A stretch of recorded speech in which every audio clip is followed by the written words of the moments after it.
There is a force in this universe that is perfectly invisible, ruthlessly mechanical, and operating inside your life at this very moment. And it is working against everything you are trying to build. Imagine two identical magnetic poles pressed together in your hands. You push with your fingers, with your palms, with the full weight of your body. And the harder you strain, the more violently an unseen force shoves them apart. No matter your effort, no matter your desperation, the repulsion is mathematically guaranteed. You are doing this right now. Not with magnets in a laboratory, but with the money you are chasing, the career you are clawing toward, and the relationship you are aching to hold. Wayne Dyer, one of the most precise spiritual scientists of the modern era, gave this phenomenon a name, the Repulsion Principle. It is not a metaphor, it is not a poetic comfort. It is a mechanical law of the universe as fixed and as indifferent as gravity. When you exist in a state of desperate need, when your entire internal atmosphere is saturated with the frequency of "I do not have this yet, and I must," you are not generating the force of attraction. You are generating a field of lack. And because the universe is not a wishing well but a mirror, a cosmic mechanism that can only return to you what you already are, it reads your frequency with perfect accuracy. It sees lack, it confirms lack.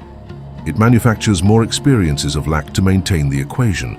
The harder you chase, the faster the dream runs. The more intensely you need it, the more completely it evaporates. But here, in this precise understanding, lies the reversal, the only move that collapses the wall. You must stop needing it. Consider the pain you are carrying right now. Not the abstract discomfort of a self-help problem, but the specific, physical exhaustion of someone who has been working tirelessly toward a goal that remains just beyond reach. You have put in the hours. You have written the plans, made the calls, visualized the outcome, and still, the breakthrough refuses to arrive. Every morning you wake with renewed resolve, and every night you lie down with the quiet devastation of someone watching water drain through their fingers. This is not the pain of laziness. This is the pain of the deeply committed, the relentlessly striving, the sincerely devoted. And it is perhaps the cruelest pain there is, because you cannot understand why your effort is being refused. You have done everything right. Yet the universe, as though indifferent to your sacrifice, seems to push the prize further back each time your fingertips graze it. What no one has told you, what the self-help industry has systematically failed to diagnose, is that your effort and your desperation are two entirely different forces, and only one of them is working for you. Your effort, your planning, your skill, these are legitimate instruments of creation. But your desperation, that hot, frantic, suffocating need for the outcome to arrive right now or else, that is not fuel for the engine. That is sand in the gears. Wayne Dyer illuminated this distinction with surgical clarity. He taught that most people confuse the intensity of their desire with the power of their intention. They believe that wanting something more urgently must surely pull it closer. This belief is the foundational error. It is the mistake that keeps capable, intelligent, sincere human beings locked in cycles of exhaustion and disappointment that they cannot explain and cannot escape. The intensity of your need is not a magnet pulling your goal toward you. It is a fan blowing it away.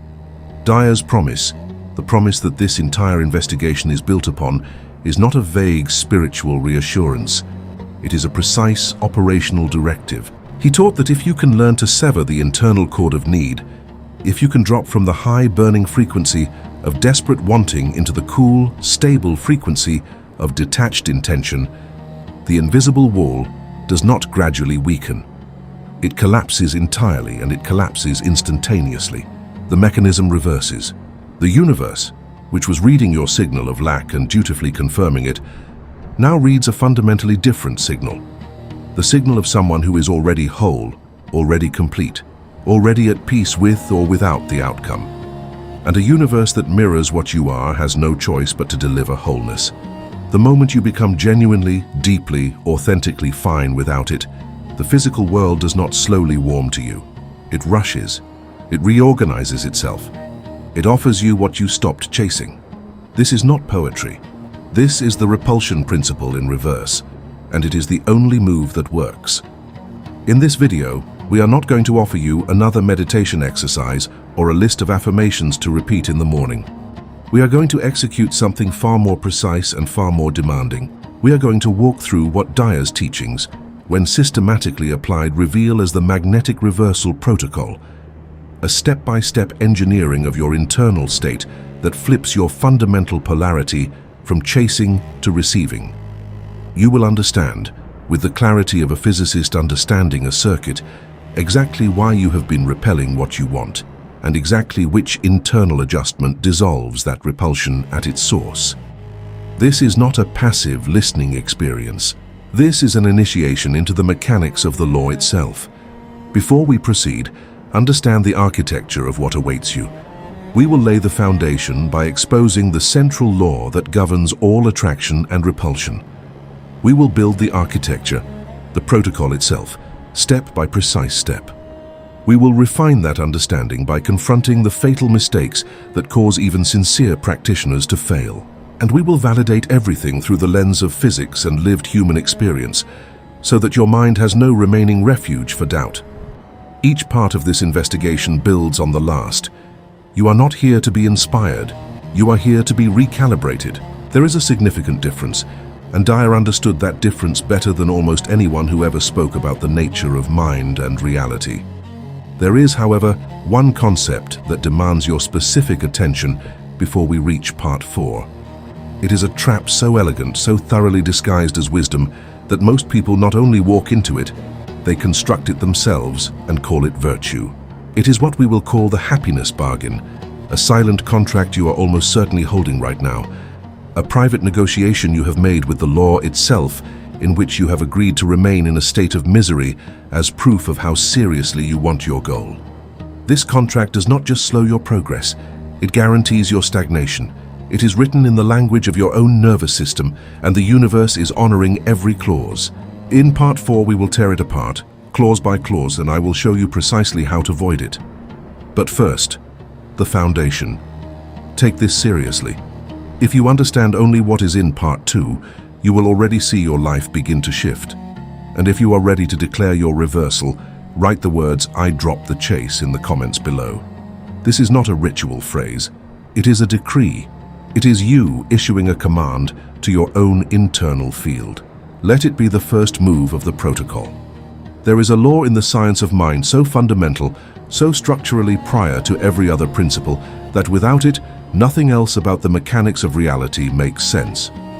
Wayne Dyer returned to it repeatedly across decades of teaching, refining it, illuminating it from different angles, pressing it deeper into the consciousness of his listeners, because he understood that most people hear it, nod politely, and immediately fail to grasp its full, terrifying, liberating implication.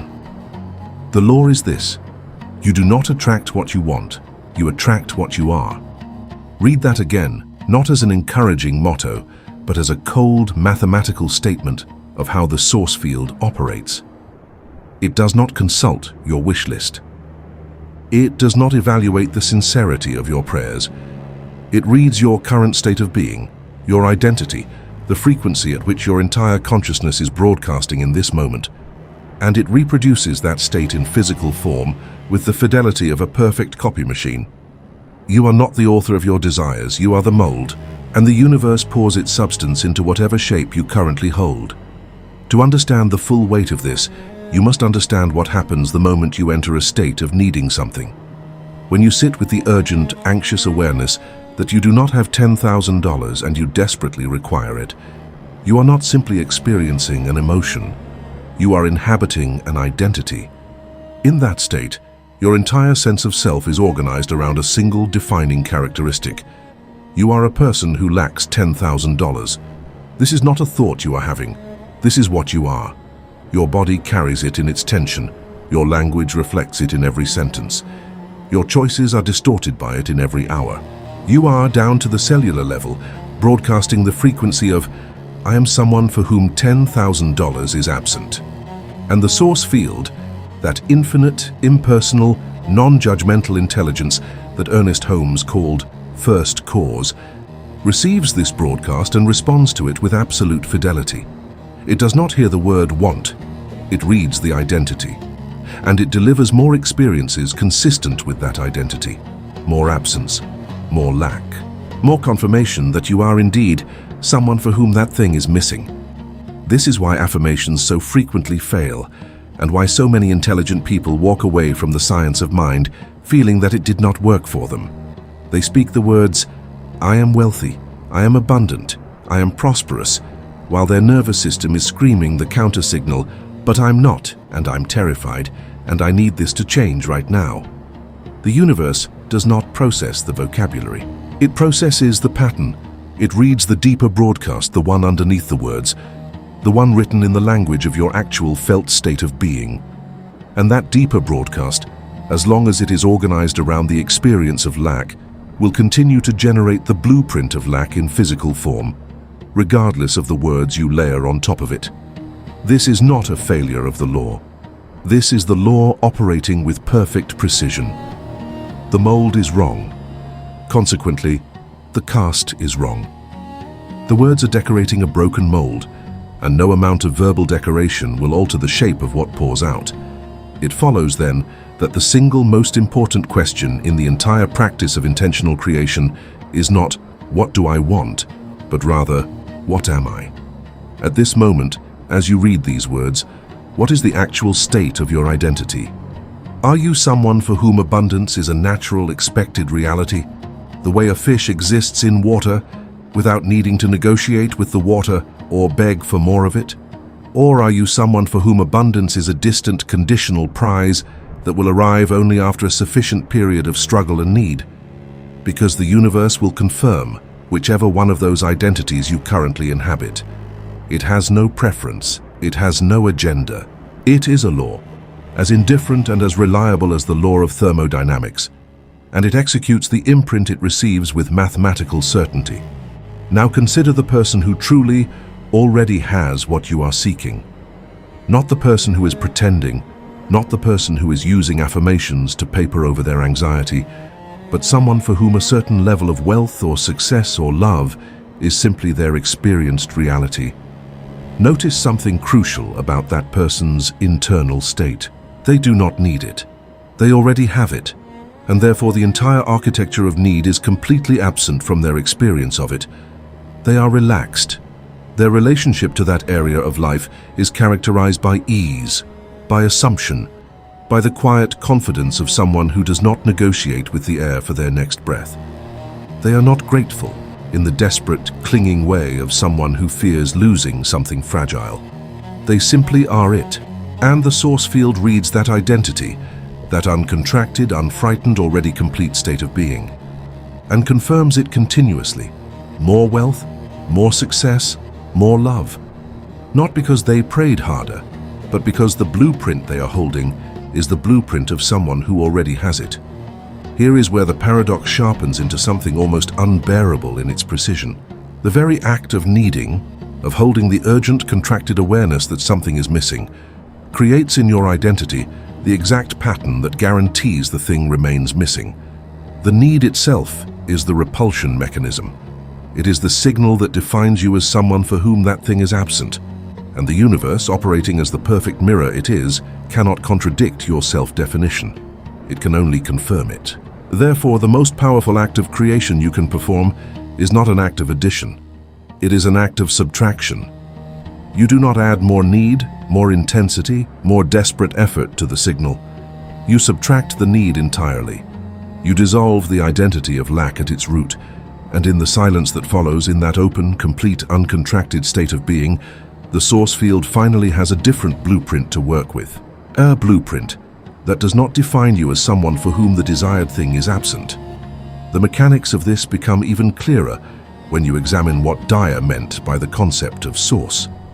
He did not use the word loosely. By source, he meant the originating intelligence of the universe, what Holmes called first cause, the infinite creative substance that underlies all form, all experience, all manifestation. Dyer was emphatic on this point. Source is not a vending machine that dispenses outcomes in exchange for emotional currency. It is the very ground of being, the field from which all things arise and to which all things return. And this field, by its nature, is already complete. It is already whole. It does not lack anything because it is everything. Consequently, when you align yourself with Source, when you drop into the frequency of Source, you are dropping into a frequency of absolute, unassailable wholeness, and a universe that mirrors your state cannot, by the operation of the law, give you the experience of lack. This is the identity shift that Dyer was pointing toward in every book, every lecture, every quiet, fierce, carefully chosen word of his teaching. It is not a shift in your thoughts about your situation. It is a shift in what you fundamentally are at the level of identity. It is the difference between a man who is trying to act like a millionaire and a man who simply is one, not in his bank account yet, but in the irreducible, unshakable quality of his self-concept. The first man is performing, the second man is broadcasting. And only the broadcast reaches the source field. Only the genuine, lived-in identity registers as the mold into which the universe pours its substance. The performance is noise. The identity is the signal. To embody this is to understand that wealth, success, love, and health are not destinations you arrive at through enough effort and desperation. They are frequencies you inhabit, states of being you calibrate to, identities you step into and live from. The science of mind, as Holmes articulated it and as Dyer applied it, is not the science of wanting. It is the science of being. You cannot get to abundance by living in the identity of scarcity, no matter how much you want it, no matter how hard you work for it, no matter how fervently you pray for it. The mold is the determining variable. Everything else is secondary. Consequently, every chapter of the magnetic reversal protocol ultimately returns to this single foundational instruction. Change what you are, and the universe will change what it delivers to you. And so we arrive at the practical heart of this principle. If attracting what you are is the law, and if being in a state of need defines you as someone who lacks, then the engineering problem is precise. You must find a way to genuinely inhabit the identity of someone who already has it, without lying to yourself, without pretending, without manufacturing a false performance that the source field will see through immediately. This is not about convincing your conscious mind with a slogan. It is about recalibrating your actual felt state of being, the body's experience, the nervous system's baseline, the unconscious broadcast that runs beneath your words. This is the work. This is what the protocol is designed to accomplish, and it begins with a single radical act of identity. The decision to be right now, in this body, in this moment, a person who is whole. The person who is whole does not need the money to feel okay. They are already okay, and the money is a preference, a direction, an intention, but never a prerequisite for their peace. The person who is whole does not need the relationship to feel loved, because they are already the source of the love they were seeking in another. The person who is whole does not need the career validation to feel capable, because their capability is not contingent on anyone else's recognition of it. These are not affirmations. These are descriptions of an actual internal state, a state that is available to you right now in this moment, because wholeness is not something you build. It is something you recognize. It is the nature of Source itself reflected in you, waiting beneath the noise of all your needing to be acknowledged and lived. Dyer taught that when you align with Source, when you recognize yourself as an expression of first cause, rather than a separate creature begging at the gates of abundance, the entire relationship between you and your desires undergoes a fundamental transformation. You still have desires. You still move toward goals. You still take action, make plans, invest effort. But the quality of that movement changes completely. It is no longer the frantic, contracted movement of someone who needs the outcome to survive. It becomes the calm, purposeful, almost leisurely movement of someone who knows the outcome is already arranged, who is simply walking toward a destination they can already see, already feel, already inhabit in the dimension of identity. This is what Dyer meant when he spoke of operating from inspiration rather than desperation. Inspiration and desperation can both generate enormous amounts of energy and effort, but only one of them is aligned with the frequency of having. Only one of them sends the blueprint of wholeness to the source field, It follows, with the logic of a closed equation, that the most dangerous thing you can do when pursuing a goal is to make your peace contingent on its arrival. The moment you tell yourself, consciously or unconsciously, that you will relax when you get it, you have locked yourself into the identity of someone for whom relaxation is currently absent. And the universe, reading that identity, will deliver more experiences of a person waiting to relax, more delay, more near misses, more of the agonizing almost that characterizes every life organized around the equation of conditional peace. The law is not cruel. It is precise. It gives you exactly what you are every single time, without exception, without compassion, without any consideration for what you intended. It only reads the blueprint. And if the blueprint says, "I will be complete when this arrives," the law records incomplete and confirms it faithfully. Therefore, the beginning of the magnetic reversal is not a technique. It is a philosophical revolution. It is the moment you decide, truly at the level of identity rather than at the level of intention, that you are already the destination. That wholeness is not the prize at the end of the journey, but the ground beneath every step of it. That you are not moving toward completion, you are moving from it. This one shift, if it lands not as a concept, but as a lived reality in your nervous system, changes the entire signal you are broadcasting. The mold changes. And when the mold changes, the cast that pours from it changes with it. Not someday, not gradually, but immediately, because the law does not deliberate. It executes. The imprint is made. The substance flows into it. The pattern becomes the form. This is not philosophy. This is the architecture of first cause operating exactly as Ernest Holmes described, exactly as Wayne Dyer lived and taught. You attract what you are. Therefore, be the frequency of what you intend to receive, wholly, authentically, and now. There is an analogy so clean, so structurally precise, that once you encounter it, it will permanently alter the way you understand the relationship between need and reception. You need oxygen to live. This is not a preference, it is not a passing interest. Without oxygen, you are dead in minutes. And yet, remarkably, you do not walk through your day in a state of frantic, desperate, obsessive anxiety about whether there will be enough air for your next breath. You breathe, simply, automatically, without drama. You do not negotiate with the atmosphere. You do not perform elaborate morning rituals to convince the air to stay near you. You do not lie awake at night calculating how many breaths you have left or catastrophizing about an oxygen shortage. You simply breathe with the unthinking, uncontracted confidence of someone who has never once, in the course of their entire life, experienced the air as scarce. That relationship, that effortless, unquestioned trust in the supply of the thing you absolutely require, is the frequency of abundance. That is exactly what it feels like to be in alignment with the flow of whatever you are trying to receive. Now contrast this with a different scenario.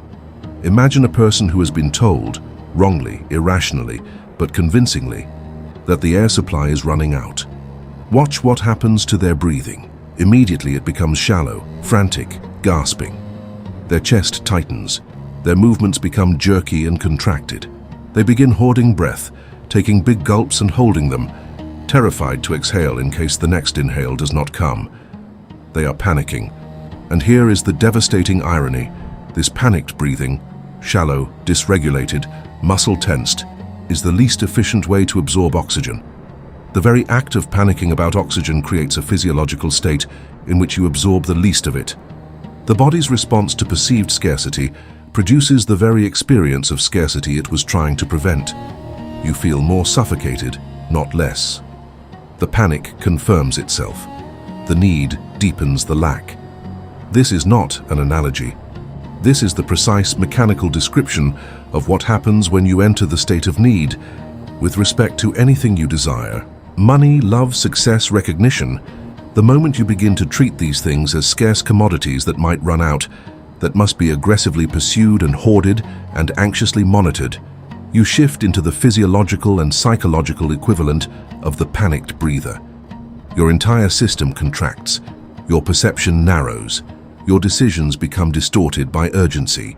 And crucially, the signal you are broadcasting to the source field, the blueprint you are pressing into the substance of the universe, is the blueprint of someone suffocating, someone for whom the desired thing is dangerously, urgently absent.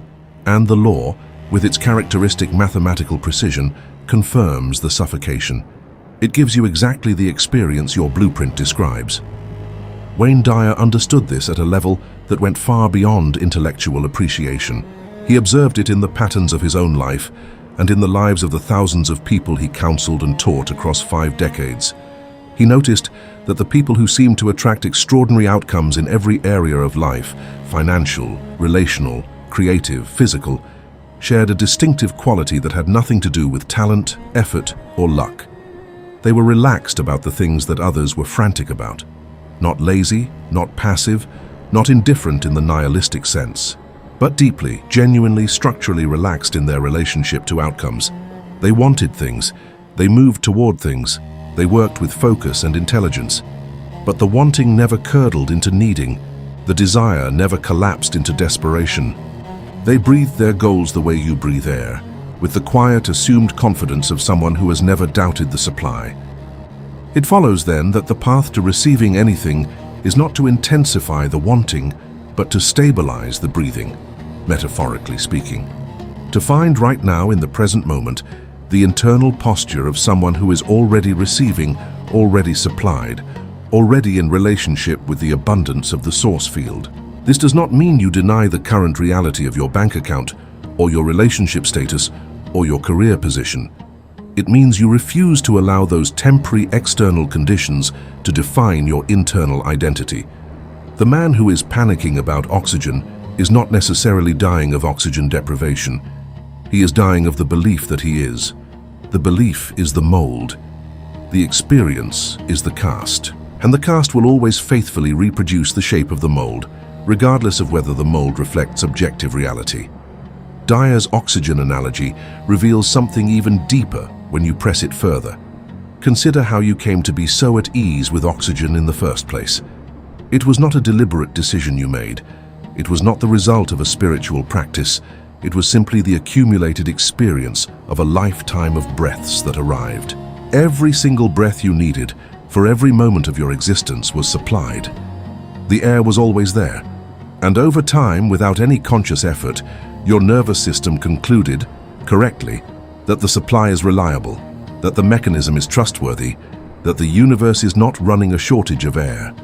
Your ease with oxygen is the product of a deep, embodied trust in the reliability of the supply. And Dyer's teaching asks the fundamental question, what would change in your life if you developed the same quality of trust in the supply of abundance? This is not a rhetorical question.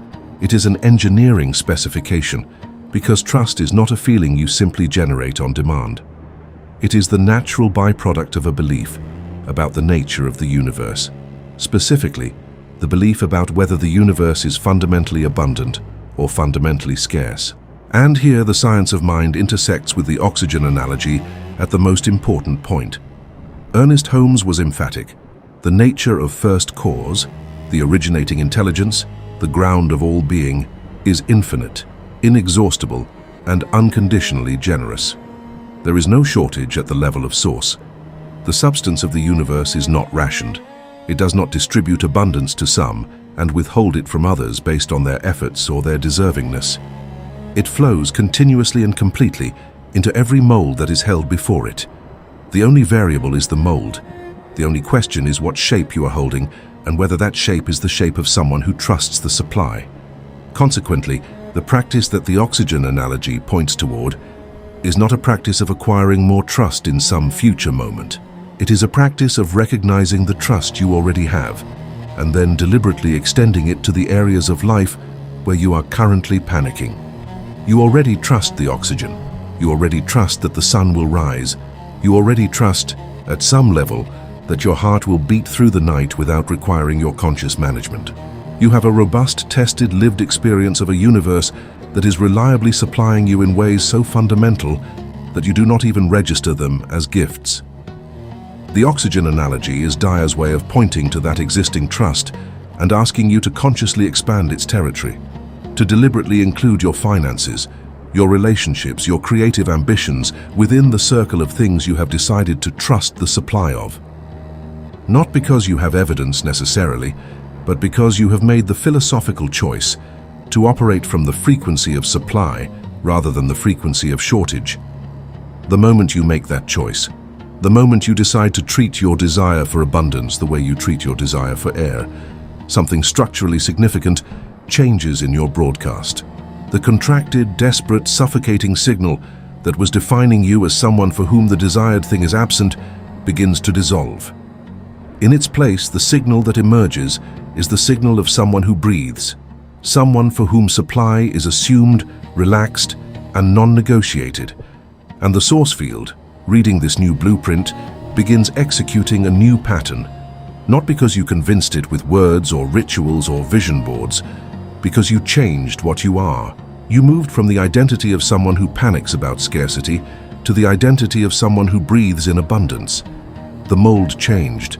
The cast must follow. This is mathematical certainty. This is the law. And the law does not make exceptions. What Dyer was ultimately describing in every version of this teaching, the oxygen metaphor, the concept of detached intention, the instruction to be open to everything and attached to nothing, was a very specific quality of relationship with desire.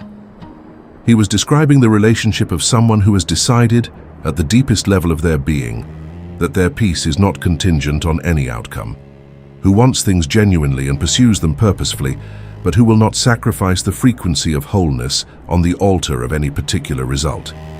This is not coldness. This is not apathy. This is the most sophisticated and powerful relationship with desire that a human being can cultivate, because it is the only relationship with desire that does not simultaneously generate its own repulsion field. Every other approach to wanting, every approach that roots your sense of okayness in the arrival of the desired outcome, is, by the structure of the law, a self-defeating mechanism. Dyer was offering the only way out of the trap, and the oxygen you were never afraid of running out of was always pointing you toward the door. There is one more dimension of the oxygen analogy that must be fully excavated before we build the protocol. When you breathe, you do not just receive, you release, you exhale. The exchange is complete only when you are willing to let go of what you have already taken in. A person who breathes in and never breathes out is not storing oxygen. They are suffocating. The circuit requires both reception and release, both intake and surrender. Dyer saw this as the physical metaphor for the entire process of intentional creation. You intend, that is the inhale. You release, that is the exhale. You trust the next breath will come, that is the detachment. The person who holds their breath in terror is not protected by their grip, they are destroyed by it.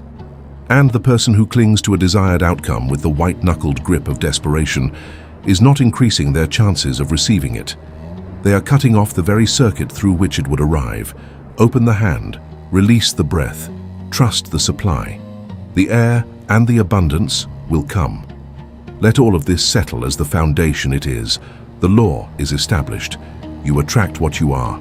Needing defines you as someone who lacks. Lacking broadcasts the blueprint of scarcity. The universe confirms scarcity with the mathematical certainty of a mirror.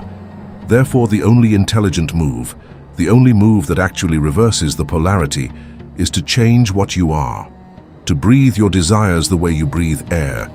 To step into the identity of someone who is already supplied, already whole, already receiving, and to hold that identity not as a performance, but as the lived, felt, embodied truth of who you have decided to be. The foundation is laid. The architecture of the protocol awaits. Before a single step of the magnetic reversal protocol can be executed, before a single instruction can take root in the soil of your consciousness and produce any lasting change, there is a preparatory state that must be established, not as a warm-up exercise, but as the very ground on which everything else is built. That state is what we will call absolute wholeness. It is not a feeling you work toward, it is a recognition you make.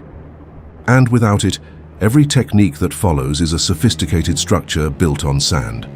Eloquent, precise, and ultimately powerless.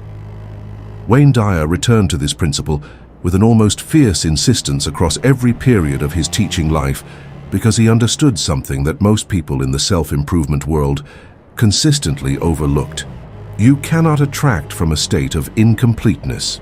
The incomplete person, the person who is internally organized around the belief that something outside of themselves must arrive before they can be whole, is not a magnet waiting to attract. They are a hole that can only swallow and still remain empty. Think about what it means to be a complete circle, not metaphorically first, structurally. A circle is geometrically complete in itself. It has no missing segment, no gap, no open end where an outside element must be inserted for it to fulfill its definition as a circle. It does not require the presence of any other shape to be what it is. Every point on its perimeter is equidistant from its center, and that relationship is fully self-contained. Nothing from the outside can add to its circularity, and nothing from the outside can subtract from it. It simply is what it is, completely, continuously, and without reference to anything beyond itself. Dyer's concept of absolute wholeness is precisely this: the recognition that your essential nature, the part of you that is an expression of source, an individualization of first cause, is already structurally a complete circle. It has no gap into which a relationship must be inserted to make you lovable. It has no missing sector where a financial achievement must be placed for you to become worthy. It is complete, now, as you are. This recognition is not naive. It does not deny that circumstances can be improved, that goals are worth pursuing, that relationships enrich experience in ways that solitude does not. The circle is complete, but it still moves, still interacts, still chooses direction. The recognition of wholeness does not strip you of ambition or desire.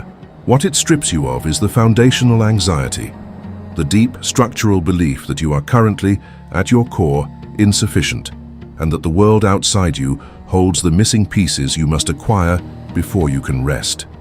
That belief, and it is a belief, not a fact, is the source of the need frequency. It is the engine of the Repulsion Principle. It is the broken mold from which every experience of chasing and never arriving is cast. Absolute wholeness is simply the correction of that belief at the level of identity, and it is the only correction that matters. Dyer was explicit about the source of this wholeness. He did not locate it in the individual ego, in personal achievement, or in any external validation.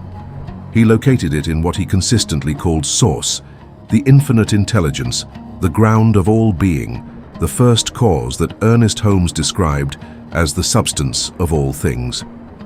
Each of us, Dyer taught, is not a separate creature isolated from source and begging for its gifts. We are expressions of source.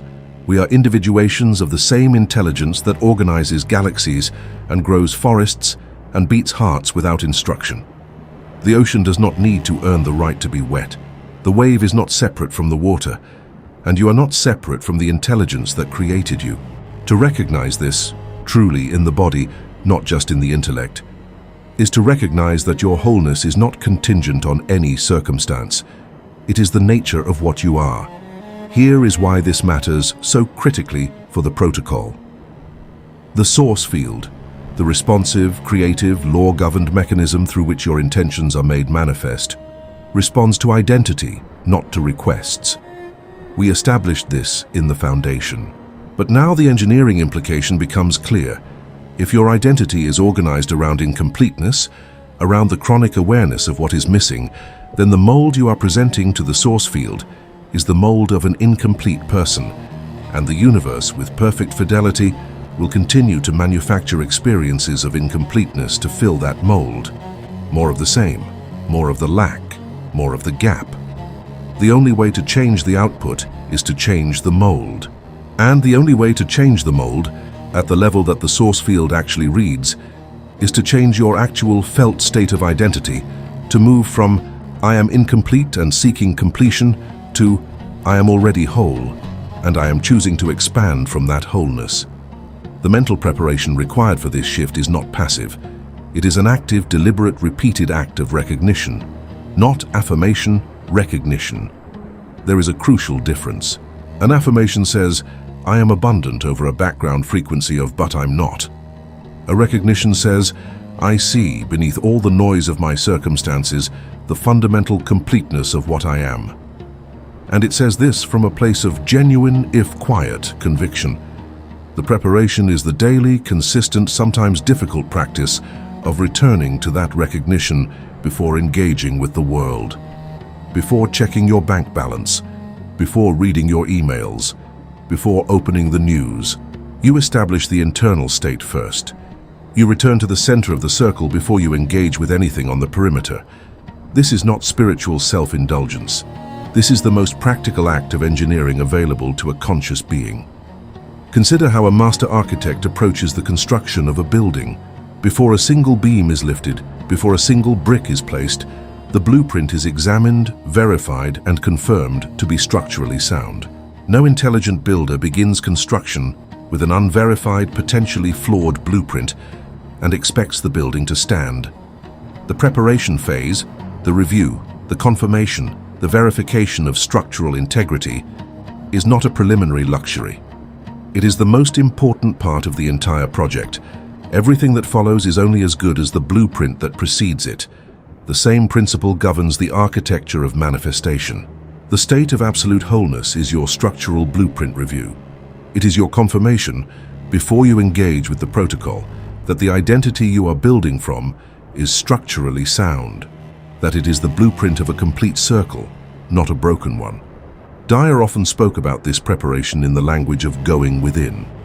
He pointed consistently to the daily practice of silence, meditation, contemplative prayer, simple quietness, as the engineering tool by which this state is reliably accessed. Not because silence is inherently magical, but because silence is the condition in which the noise of the need frequency, the constant internal chatter of "I don't have enough, I am not enough, I must do more to become enough," is most easily distinguished from the deeper, quieter, more stable frequency that lies beneath it. The frequency of what you fundamentally are, beneath all the conditioning and all the fear and all the cultural programming about scarcity and competition and unworthiness. In the silence, you can hear the deeper signal. And in hearing it, you can consciously choose to amplify it, to make it the dominant broadcast, the primary signal that reaches the source field.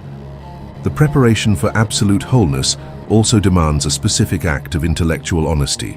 You must be willing to examine the stories you are currently telling yourself about your incompleteness and to identify them as stories rather than facts. I am not enough until I earn a certain income. This is a story. I am not lovable until someone chooses to love me consistently. This is a story. I am not worthy of confidence until I achieve a certain result. This is a story. Each of these stories is a blueprint instruction, a command to the source field to deliver the experience of someone who is not enough, not lovable, not worthy. And the source field does not evaluate the accuracy of the story. It executes the command embedded within it. Consequently, the intellectual work of examining these stories, naming them, questioning them, refusing to treat them as facts, is not therapy. It is engineering. It is the process of clearing corrupted code from the blueprint before the protocol runs. When you have established even a preliminary state of absolute wholeness, even a partial intellectual recognition that has not yet fully landed in the body, you will notice something immediate and concrete. The quality of your desire changes. The heat of desperation begins to cool. The frantic urgency that characterized your wanting softens into something more spacious, more directed, more intelligent. The goal does not become less important to you. If anything, it becomes clearer, because you are now seeing it from a state of expanded awareness rather than from the tunnel vision of panic. You are not no longer desiring. You are desiring from a different posture, from completeness rather than from lack, from preference rather than from need. And this shift in posture, this single fundamental recalibration of the internal state, changes the entire signal you are broadcasting. The mold is different. The cast will follow. There is a practical checkpoint you can use to evaluate your readiness for the protocol that follows. Ask yourself right now this single question: if the thing I most want never arrives, if this goal, this relationship, this financial outcome is simply never realized, can I still be okay? Not, would I prefer it to arrive? Because of course you would. Not, would I work toward it regardless? Because of course you might. But simply, can I be okay without it? If the honest answer is no, If the mere contemplation of permanent non-arrival fills you with a specific bodily terror, then you are in the identity of need. You are broadcasting lack, and the protocol will be executed from a broken blueprint. The preparatory work is not complete. But if you can sit with that question and find, beneath the natural disappointment of imagined non-arrival, a bedrock of okayness, a place in you that is not destroyed by the absence of the thing, then you have touched the edge of absolute wholeness. That is your starting point. That is the ground from which the protocol is powerful. This preparation is not a one-time achievement. It is an ongoing maintenance of the internal state, a daily choice to return to the center of the circle, before engaging with the demands of the circumference. It is the archer returning to their stance before each draw. It is the musician returning to the tuning before each performance. It is the engineer verifying the blueprint before the day's construction begins. Every morning, before the world begins its assault of requests and interruptions and reminders of what you do not yet have, you return to the recognition: I am complete. I am an expression of Source. I need nothing outside of me to be what I fundamentally am. From this place I choose to expand. From this place I intend. From this place I act. This is not grandiosity. This is alignment. This is the correct posture of a conscious being who understands the law and has chosen to work with it rather than against it. The preparation culminates, in practice, with a single, decisive, internal statement. Not an affirmation in the conventional sense, but a decree, a command issued from the place of recognized wholeness to the source field itself. It is the statement that initiates the protocol. I am complete. I choose to receive. I release the need. I open the circuit. These 4 sentences, spoken from a state of genuine absolute wholeness rather than performed over a background of anxiety, are the initialization of the magnetic reversal. They do not work by the magic of the words. They work by the quality of the state from which they are spoken. The words are simply the articulation of the internal posture. The posture is the command.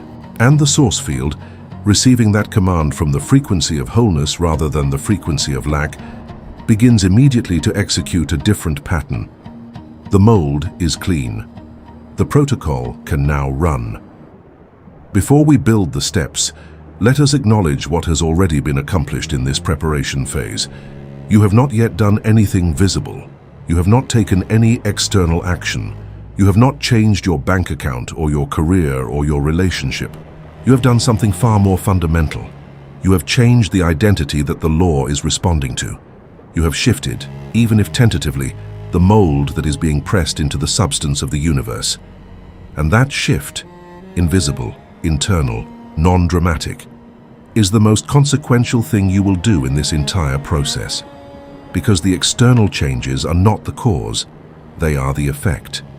The blueprint is the cause. The form that pours from it is the effect. You have just begun to change the blueprint.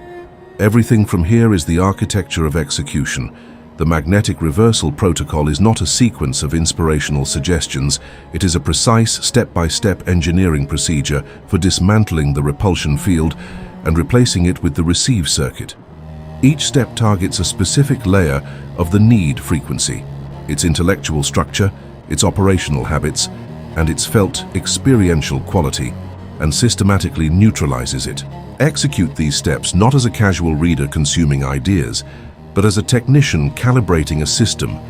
The precision of the execution determines the power of the result. Approach this with the seriousness of someone who understands that the internal mechanism they are adjusting governs the entire output of their life. Step 1. The preference shift. The first and most immediately executable move in the protocol is the conscious reclassification of your desire. Right now, in your internal hierarchy of things you want, the object of your deepest longing occupies the category of need, something whose absence threatens your fundamental well-being, your identity, your survival as someone who is okay. This classification is the root of the desperation, and it must be surgically corrected. The preference shift is the procedure by which you deliberately, consciously, and repeatedly move the desired outcome from the category of need to the category of preference. A preference is something you genuinely want, something you intend to have, something you will intelligently pursue, but something whose absence does not constitute a catastrophe. Your survival and your peace do not depend on it. It is the difference between the restaurant special that you would love to order and the oxygen you will die without if it is removed.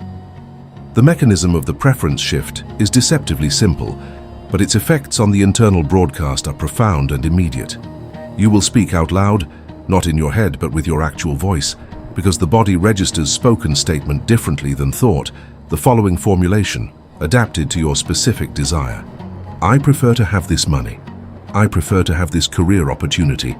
I prefer to have this relationship. But my survival, my joy, my fundamental peace as a human being do not depend on its arrival. I am okay right now. I will be okay if it comes. I will be okay if it does not. Notice what this statement does not do. It does not pretend you don't want it. It does not manufacture false indifference or perform a spiritual posture you do not genuinely inhabit. It simply repositions the desire in the correct category: wanted, intended, pursued, but not needed. Not a prerequisite for your okayness, not a hostage you are holding yourself for. The immediate effect of the preference shift, when executed from a place of genuine conviction rather than performance, is a measurable reduction in what Dyer described as the destructive heat of desperation. You will feel it physically. A slight release in the chest, a softening of the jaw, a downshift in the baseline urgency that has been running in your nervous system. This is not imagination. This is the body's physiological response to a genuine change in the psychological classification of the threat level. When something moves from need to preference in your internal hierarchy, the threat response mechanism, the part of your nervous system that is generating the frantic, contracted, desperate signal, deactivates. Partially perhaps at first, but deactivates, and that deactivation changes the broadcast. The mold begins to loosen. The source field receives a cleaner signal. The first layer of the repulsion field begins to dissolve. It is critical to understand that the preference shift is not a one-time declaration. It is a practice, a repeated, daily, sometimes hourly correction of the internal classification. Because the habitual mind, organized by years of operating from the identity of need, will continuously attempt to reclassify the desire back into the category of necessity. You will find yourself slipping back into the old frequency, checking your phone for the message that has not come, recalculating your bank balance for the 15th time today, replaying the conversation that might determine whether the opportunity arrives. Each time you notice this slippage, you execute the preference shift again, not with judgment about having slipped, but with the clinical neutrality of a technician recalibrating a dial. The dial drifted. You correct it. You move on. The practice is not the absence of slippage. The practice is the consistency of correction. Step 2. The surrender of the how. The second step of the protocol addresses a specific and extremely common form of need that disguises itself as responsible planning. Most people who pursue goals have a precise picture in their minds, not only of what they want, but of exactly how it should arrive. The specific job, the specific person, the specific amount in the specific account, by the specific date through the specific channel. And this specificity of the how is, in almost every case, a limitation, a constriction of the source field's ability to execute. Because the intelligence that orchestrates all manifestation operates at a level of complexity that is simply inaccessible to the individual human intellect. It sees corridors of possibility that you cannot see from your current vantage point. It can arrange synchronicities, connections, and convergences that your planning mind has not even imagined. But it can only operate freely within the territory you have released to it. Where you have planted your flag and said, "It must come this way," you have blocked the most intelligent route. Wayne Dyer referred to this release as letting go and letting God, surrendering the logistics of arrival to the intelligence of source. Ernest Holmes called it the surrender of the how to first cause. The instruction is precise. You intend the final result with complete clarity, and then you mentally and emotionally hand over the mechanics of its delivery. You are not the general manager of the universe. You are the client placing an order. The client does not follow the chef into the kitchen and supervise the cooking. The client states their order, trusts the kitchen's competence and waits, not anxiously, not impatiently, but with the calm expectation of someone who knows the restaurant is good and the order has been received. The more you attempt to micromanage the how, the more you are implicitly broadcasting the signal, I don't trust the source to figure this out. And the source, as the perfect mirror it is, will confirm that distrust by presenting you with a process that feels untrustworthy, chaotic, and beyond your control. The practical execution of step 2 is a deliberate act of mental release. After you have stated your intention with clarity, my intention is to receive this level of financial abundance, this quality of relationship, this creative fulfillment, you perform a specific mental gesture of surrender.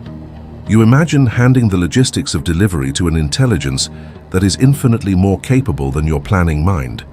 You literally, in your imagination, open your hands, hold the how in your palms, and release it upward. You say with conviction, I set the destination, I release the route, I trust the source to calculate the most intelligent path. And then, and this is the most challenging part, you stop trying to figure out how it will happen. When the planning mind rushes back in with its calculations and contingencies and alternative strategies, you gently return it to the direction of the destination and release the rote again, not once, repeatedly, as needed, until the surrender becomes the dominant operating mode. The release of the how is not passivity. You will still take inspired action, steps that feel natural, aligned, and energetically clean rather than frantic and desperate. The distinction Dyer drew was between action taken from inspiration and action taken from desperation. Inspired action arises from clarity and alignment. It feels like movement in the right direction. Desperate action arises from fear and need. It feels like thrashing in every direction at once. The surrender of the how does not end your action. It purifies it. It eliminates the frantic, scattershot activity of someone who is trying to manually force the universe to cooperate, and it replaces it with the focused, purposeful, energetically clean movement of someone who is simply walking toward a destination they trust is already arranged. The difference in internal experience is significant. The difference in external results is dramatic. Step 3. The state of having. This is the most subtle, the most powerful, and the most frequently misunderstood step of the protocol. Having executed the preference shift and the surrender of the how, you have now neutralized the primary sources of the repulsion field, the desperate classification of the desire as a need, and the compulsive clinging to a specific delivery route.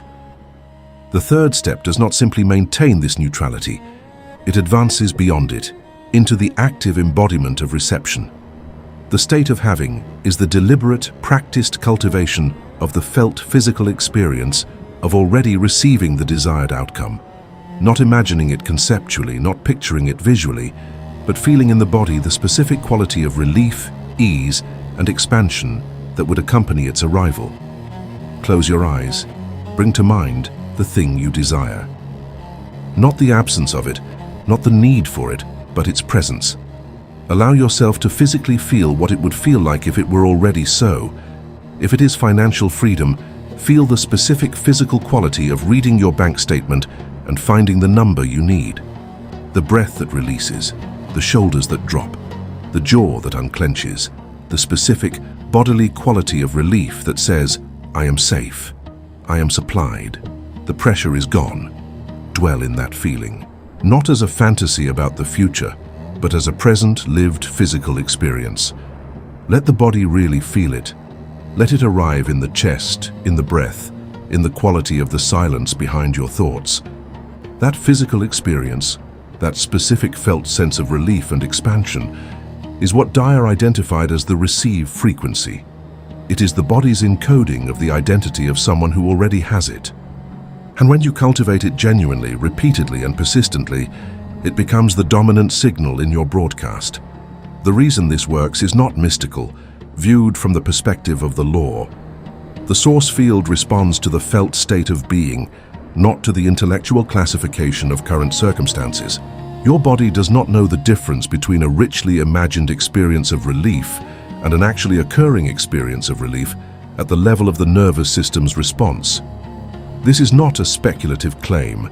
It is well established in the science of psychophysiology. The body's response to vividly imagined experience is functionally identical to its response to the actual experience. Therefore, when you cultivate the felt state of having with genuine commitment, not as a performance but as an actual experience you allow yourself to inhabit, your body begins broadcasting the frequency of the identity that already has it.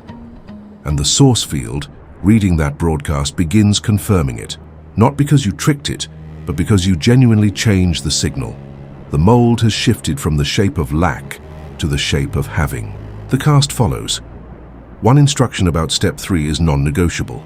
Do not ask for it. At this point in the protocol, you have set the intention, you have released the root, and you have embodied the state of having. The single most destructive move you can make at this juncture is to then return to the frequency of asking, of praying, begging, requesting, or otherwise reintroducing the identity of someone who does not yet have it. The moment you begin to ask again, you step back out of the state of having and back into the state of lack. You re-engage the need frequency. You re-engage the repulsion field. Instead of asking, give thanks. Not performative gratitude, genuine, felt appreciation for the outcome as though it has already arrived. Thank you for the abundance that is already flowing toward me. Thank you for the resolution that is already in motion. Gratitude is the felt acknowledgement of receipt. It is the frequency of someone who already has it, and it reinforces the state of having with precision. The preference shift neutralizes the desperate heat. The surrender of the how clears the root. The state of having establishes the receive circuit. Together they constitute the magnetic reversal, the complete inversion of the internal polarity from chasing to receiving. But the protocol includes one final element, a post-execution orientation that governs how you relate to outcomes in the physical world as the protocol runs its course. It is not a fourth step, so much as a fundamental attitude that must permeate every moment that follows the protocol's execution. Dyer called it by several names at different points in his teaching, but the formulation that most precisely captures its architecture is this. This or something better.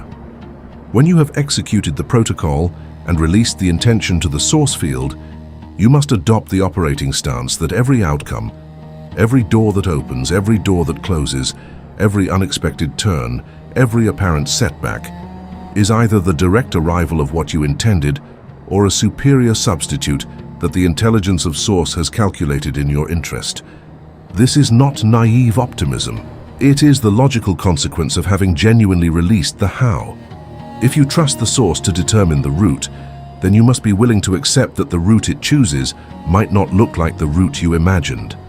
The closed door might be the source field, redirecting your energy toward an opening that is exponentially better suited to your actual development and your actual joy. The relationship that ended might be the precise clearing of space for the one that will genuinely match your frequency. The no you received might be the universe's most precise, most efficient, most loving yes to something far beyond your current vision. This, or something better, is the governing attitude of the person who has genuinely internalized the magnetic reversal. They are not clutching a single specific outcome and judging every development against its arrival. They are moving through life with the relaxed, open, receptive posture of someone who knows that the source field is intelligent, is operating in their favor, and has calculated a path whose full brilliance they may not be equipped to appreciate at this moment. This attitude does not eliminate preference. They still want specific things, they still move purposefully in specific directions, but they hold those preferences with an open hand rather than a white-knuckled grip. They are not destroyed by a deviation from the plan, because they understand that the source field does not make mistakes. It calculates, it optimizes, it delivers. And what it delivers, when your internal polarity has been genuinely reversed from chasing to receiving, will be better than what you were chasing. This has been reported across thousands of years of human spiritual testimony and across the tens of thousands of lives that Dyer observed and documented, with a consistency that deserves the status of evidence. The protocol works. The magnetic reversal is real. And the universe, when you stop pushing the magnets together, will arrange them in a configuration you did not have the imagination to design. There is a specific, widely practiced, spiritually disguised form of self-sabotage that is almost certainly active in your life right now. And the reason you have not identified it is that it presents itself as a virtue.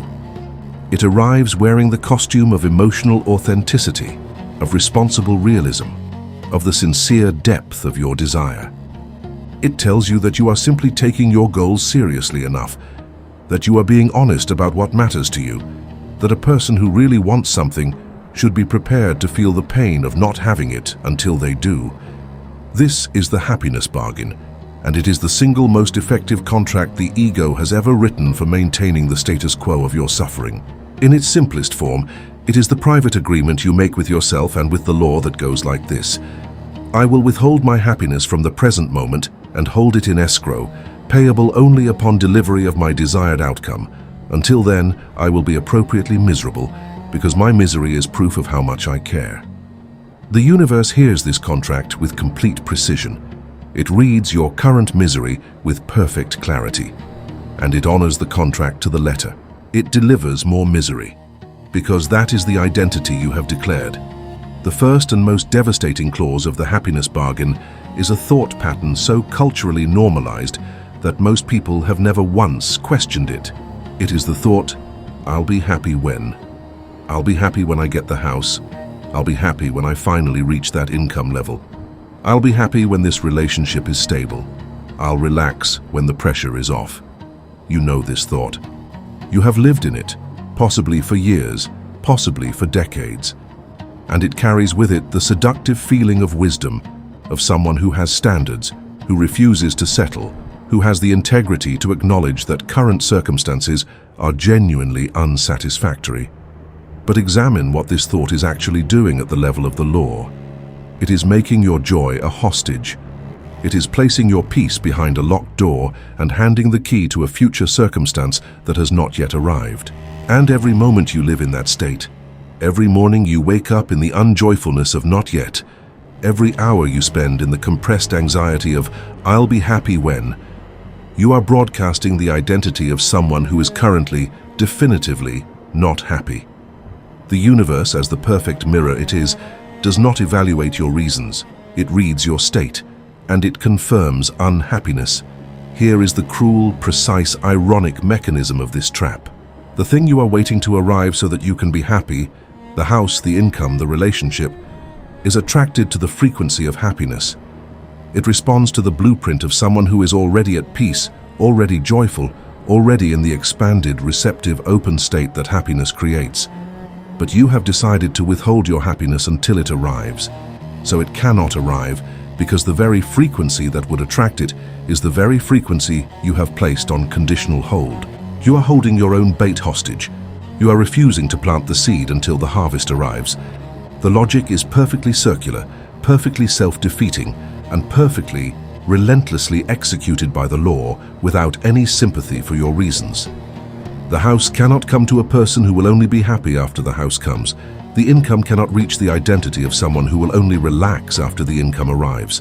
The law reads the current state, not the intended future state. And the current state is, I am not happy yet. Dyer's teaching cuts through this with the directness of a scalpel. The happiness is not the reward for the achievement. The happiness is the cause of the achievement.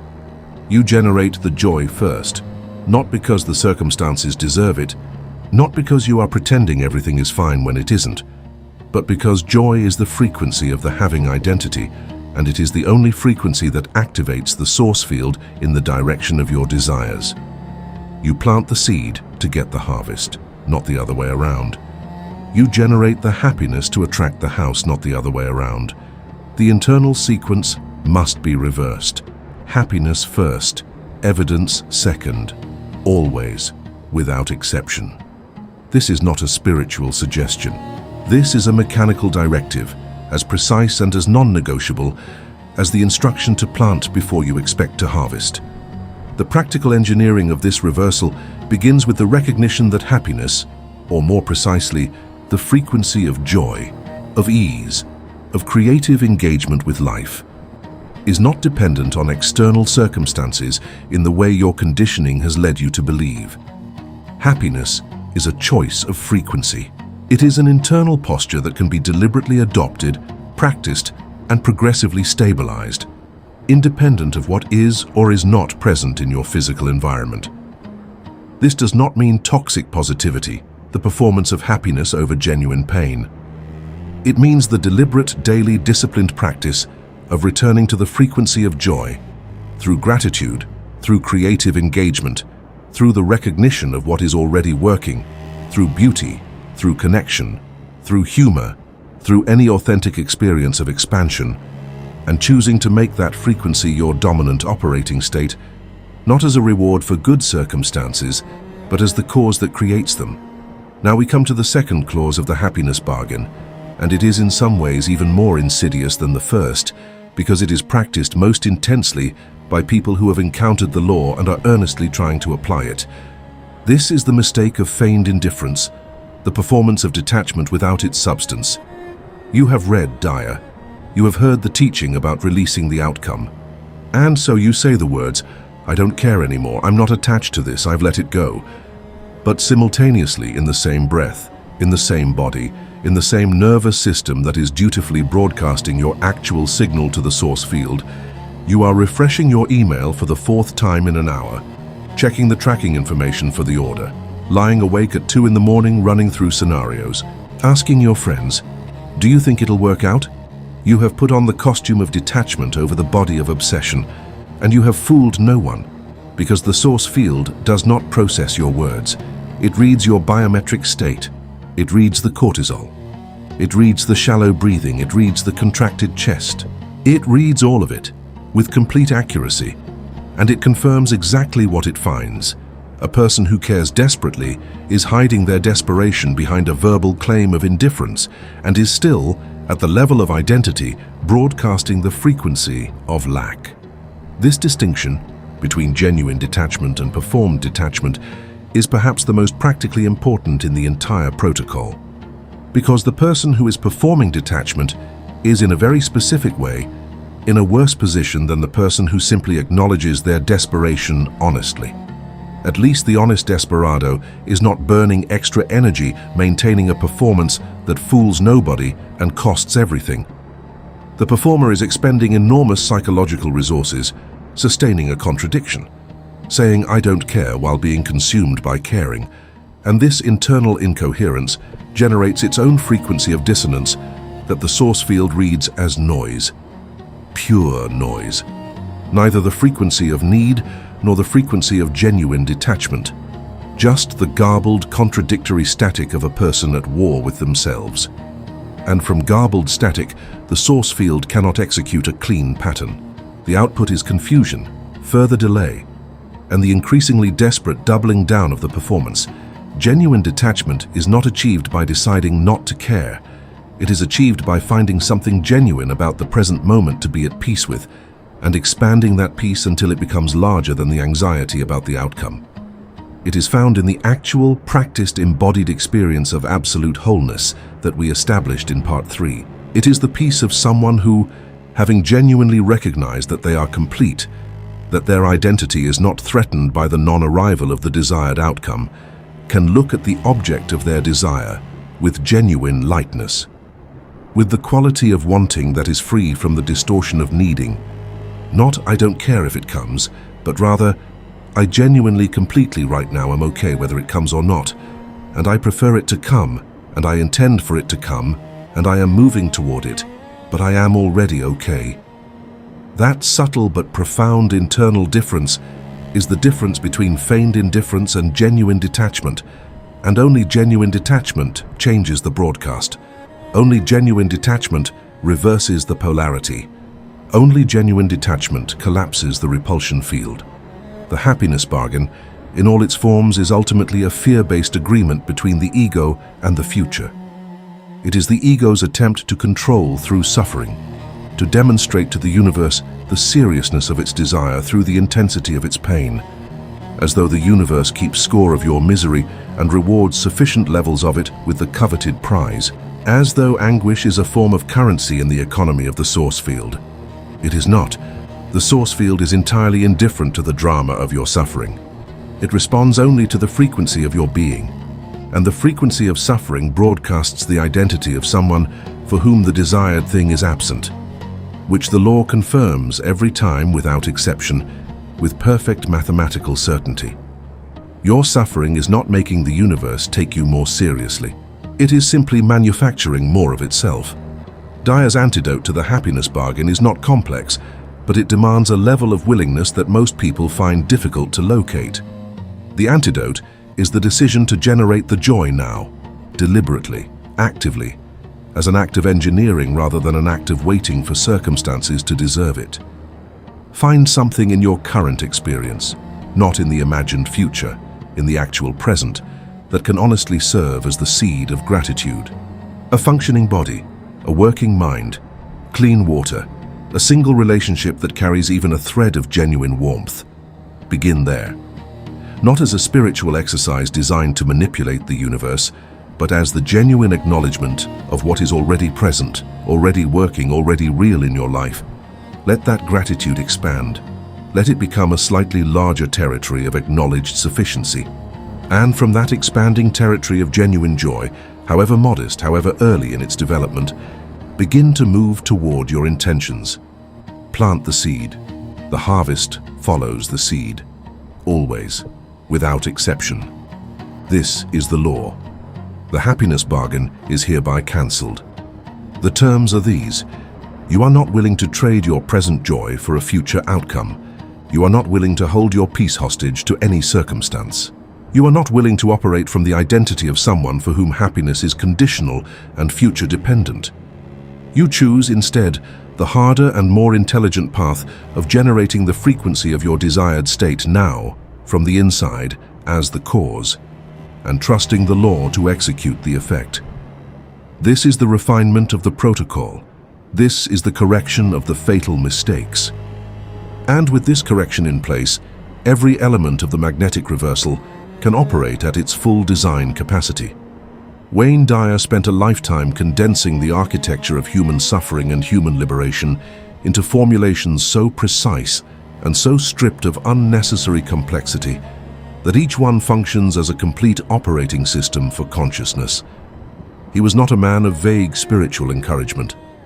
He was, in the truest sense of the word available to us, a scientist of the inner life, someone who had observed the patterns of cause and effect at the level of consciousness with enough rigorous attention to speak about them with the certainty of a mathematician describing a proof. And the formulation that stands as perhaps the most complete single expression of the magnetic reversal's governing philosophy is this: be open to everything and attached to nothing. 8 words. Contained within them, the complete technical specification of the receive circuit. Be open to everything is the first half of the command, and it addresses the limitation we identified in the surrender of the how. When you prescribe the exact channel through which your desired outcome must arrive, you are closing yourself to every other channel. You are narrowing the aperture of reception to a single point, and then anxiously monitoring that single point for evidence of delivery. The universe, which operates across every possible channel simultaneously, can only reach you through the channels you have left open. Openness is not passivity. It is the radical receptivity of someone who has removed all prior conditions about the form in which the good can arrive. The money can come from the expected client or the completely unexpected inheritance. The relationship can begin at the planned event or in the grocery store. The career breakthrough can come through the prepared application or the chance conversation at a dinner you almost didn't attend. Openness means holding all of these channels available simultaneously, with the equal and relaxed attention of someone who genuinely trusts that the source field will select the most efficient route. Attached to nothing is the second half, and it is the precise formulation of genuine detachment, not the performed version we identified as feigned indifference, but the real, lived, embodied experience of non-attachment that can only arise from absolute wholeness. To be attached to nothing is to be free, not free from wanting, You still want, still intend, still move purposefully, but free from the grip of needing any specific outcome to validate your identity, protect your peace, or confirm your worth. Attachment, as Dyer consistently taught, is rooted in the fear of loss. And the fear of loss is rooted in the belief that your wholeness depends on the thing you are attached to. Remove the belief in dependence, and the attachment dissolves. Not by force, not by spiritual performance, but by the natural consequence of genuinely recognizing that you are already complete. Our complete circle cannot be made more complete by any external addition, and it cannot be made incomplete by any external removal. The attachment is simply unnecessary, and when it is genuinely unnecessary, it releases on its own. Dyer was equally insistent on a teaching that complements this formulation. Attachment to being right creates suffering. Detachment creates freedom. This is the dimension of the law that extends beyond the attraction of material outcomes and into the territory of human relationship, creative work, and intellectual life. The person who is attached to being right, to having their perspective validated, their choices affirmed, their judgments confirmed, is broadcasting the frequency of someone whose identity is dependent on external confirmation. And the universe will provide endless experiences of having that confirmation withheld, precisely because the need for it is the mold being pressed into the source field. Dyer's instruction is not to abandon the pursuit of truth or the clarity of your perspective. It is to hold your perspectives and your choices with open hands, to know what you know, to believe what you believe, to move where you are moved to move, without requiring the architecture of that movement to be validated and confirmed by others in order for you to remain at peace. The Master's deepest counsel, taken as a whole, points toward a single practice that is simultaneously the most simple and the most demanding available to a human being, the practice of choosing your internal state independently of external circumstances. Not the practiced performance of choosing it, but the genuine, repeated, daily, increasingly natural choice to inhabit the frequency of wholeness, joy, openness, and non-attachment as your default operating state, regardless of what the bank account shows, regardless of whether the relationship is flourishing, regardless of whether the external world is cooperating with your intentions in any given moment. This practice is demanding because every mechanism of cultural conditioning, every advertisement, every comparison, every news cycle, every conversation organized around what is lacking and who is to blame, is designed to pull you back into the frequency of need.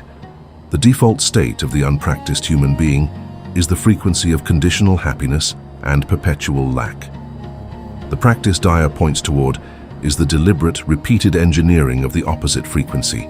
And the result of that practice, sustained with genuine commitment, is a life in which the repulsion principle has no more ground to operate on, because the need frequency that powered it has been systematically, progressively, methodically dissolved.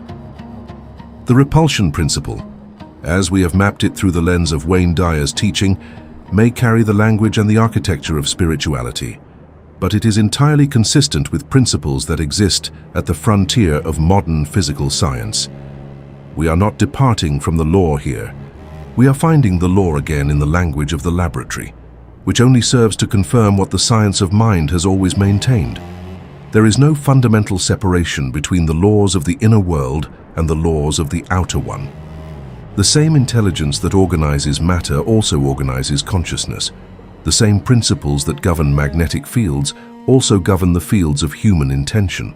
One of the most precise scientific correlates to the repulsion principle is a phenomenon in physics known as diamagnetism, and its structural analogy to the mechanics of need and detachment is too exact to be anything other than deeply instructive. In standard magnetic behavior, most materials, iron filings near a magnet for instance, are attracted to the magnetic field. They align with it, are drawn toward it, and stick to it without resistance. This behavior is called ferromagnetism, and it is the behavior that most people instinctively expect when they think of magnets. But there is a class of materials that behave in exactly the opposite way.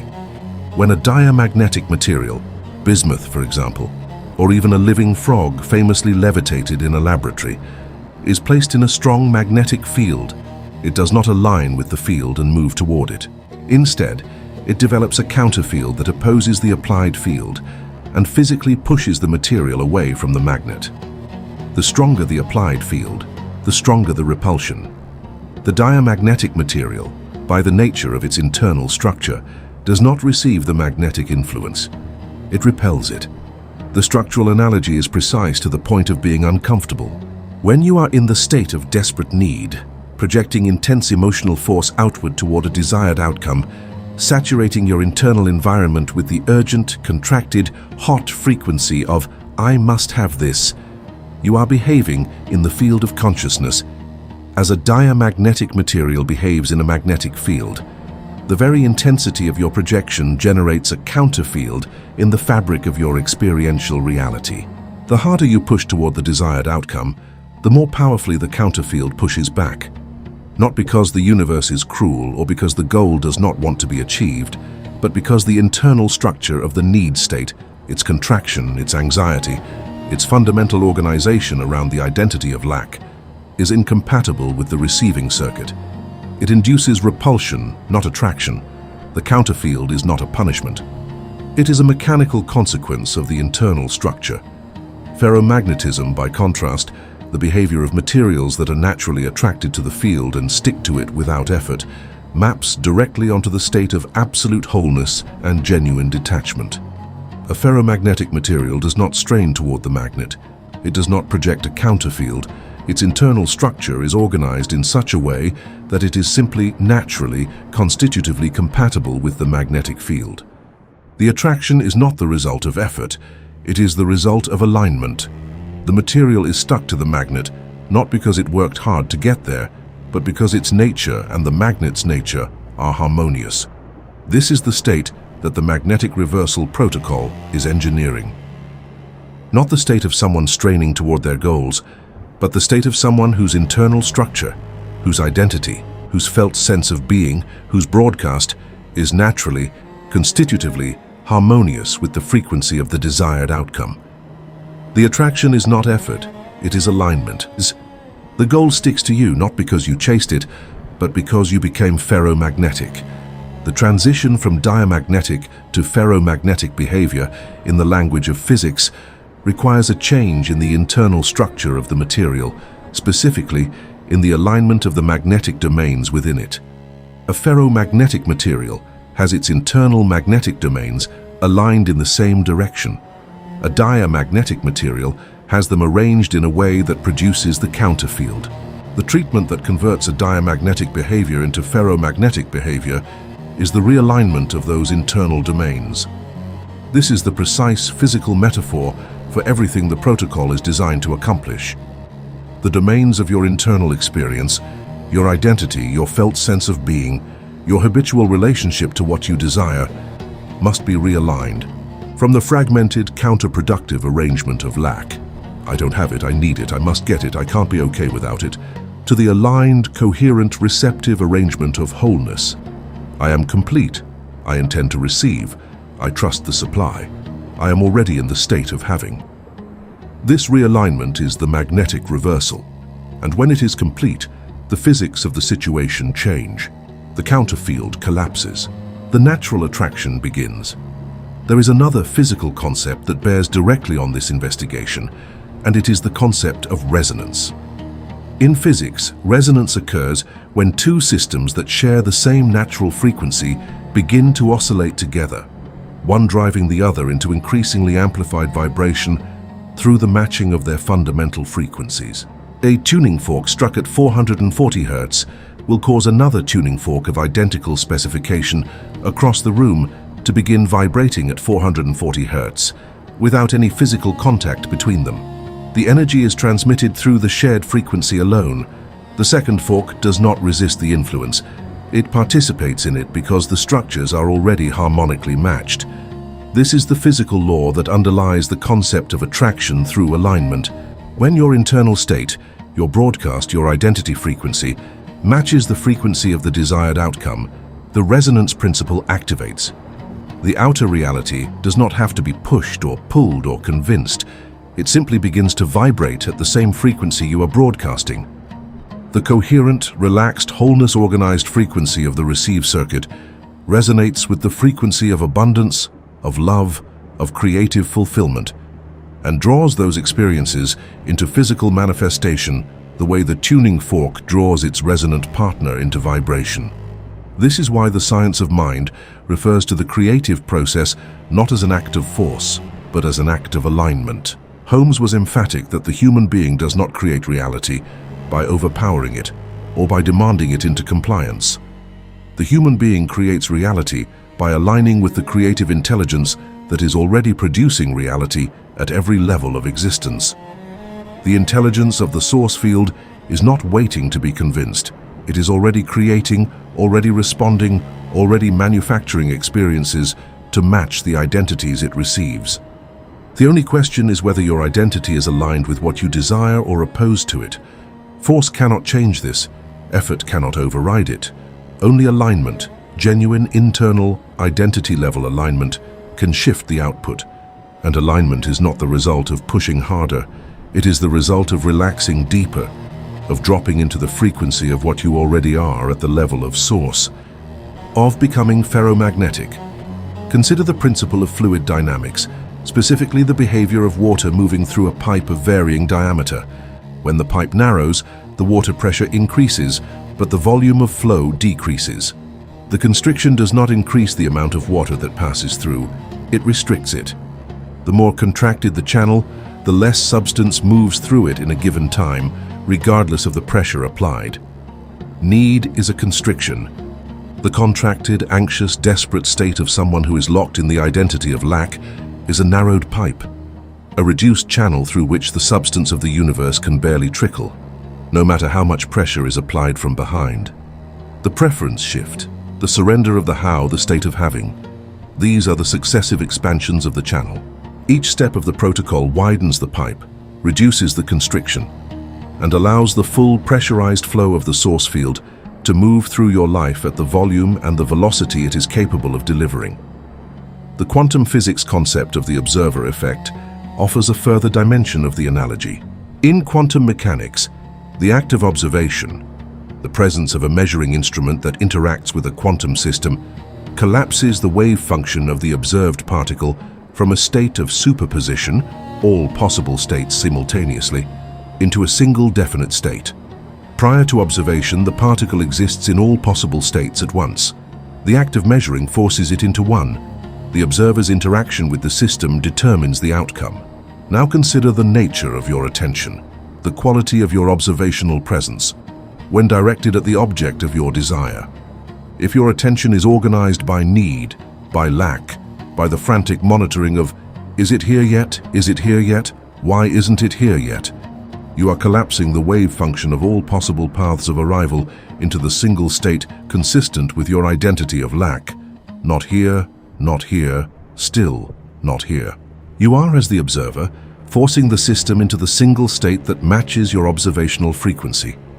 But if your attention is organized by wholeness, by the state of having, by the relaxed, open, already receiving quality of genuine detachment, you are holding the wave function open, allowing all possible paths of arrival to remain simultaneously accessible, and the source field can select the optimal one.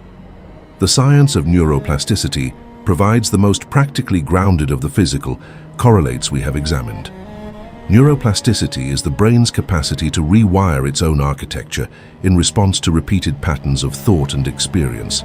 Every time you think a thought, you strengthen the neural pathway associated with it.